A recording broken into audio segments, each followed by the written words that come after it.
রান্নাঘরে চলে এসেছি। রান্নাঘরে এসে প্রথমেই আমি রান্না করার জন্য সব কিছু জোগাড় করে নিয়েছি। আর এই যে সব কিছু কেটে বেছে ধুয়ে পরিষ্কার করে নিলে কিন্তু রান্না করতে খুব তাড়াতাড়ি হয়। প্রথমে আমি ভাতটা বসিয়ে দিই, তারপরে সব কোটা বাছা করে নিই, এতে করে ভাতটাও হয়ে যায়, এদিকে আমি দুই দিকে দুটো তরকারিও রান্না করে নিতে পারি, খুব তাড়াতাড়ি হয়। তো আমি আজকে এই যে উচ্ছে আলু খুব কুচি কুচি করে কেটে নিয়েছি ভাজি করার জন্য। আর যে কোনো ভাজিতেই বেশি করে পেঁয়াজ কুচি দিলে কিন্তু খেতে অনেক ভালো লাগে, তার জন্যই আমি বেশি করে পেঁয়াজ কুচি দিয়ে দিলাম। আর এদিকে আমার ভাতটা কিন্তু হয়ে গেছে। ভাত আমি উপর দিয়ে দিয়েছি ফ্যান ঝরানোর জন্য। তারপরে আমি ওইদিকে একটা কড়াই বসিয়ে দিয়েছি।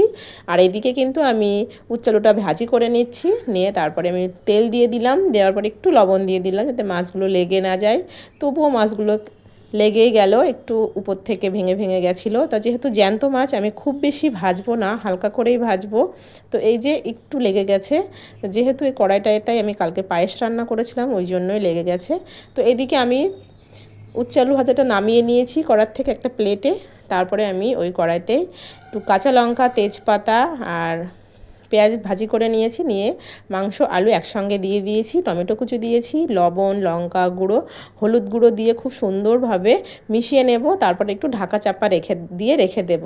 যেহেতু মাংসের থেকে একটু পানি ছাড়বে তার জন্যই ঢাকা চাপা দিয়েছি একটু।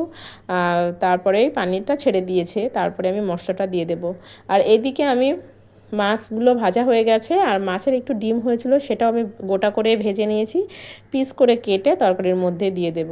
তো তারপরে আমি কড়াইতে একটু কাঁচা লঙ্কা আর পেঁয়াজ কুচি তেলের মধ্যে দিয়ে একটু নাড়াচাড়া করে নিয়েছি। নেওয়ার পরে আমি আলুগুলো দিয়ে দিলাম, দেওয়ার পরে লবণ, হলুদ গুঁড়ো, লঙ্কা গুঁড়ো দিয়ে দিয়েছি। যেহেতু কাঁচা লঙ্কা দিয়েই রান্না করছি, আর উপর থেকে আমি হালকা করেই লাল লঙ্কা গুঁড়ো দিলাম একটু কালার আসার জন্য।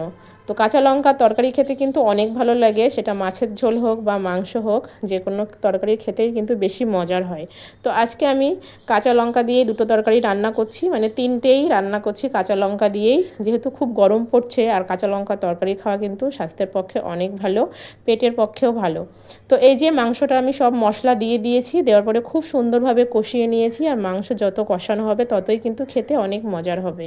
তো এই যে একটু ঝোল দিয়ে দিলাম, ঝোলটা ফুটে উঠলেই আমি উপর থেকে একটু মশলা দিয়ে দেব।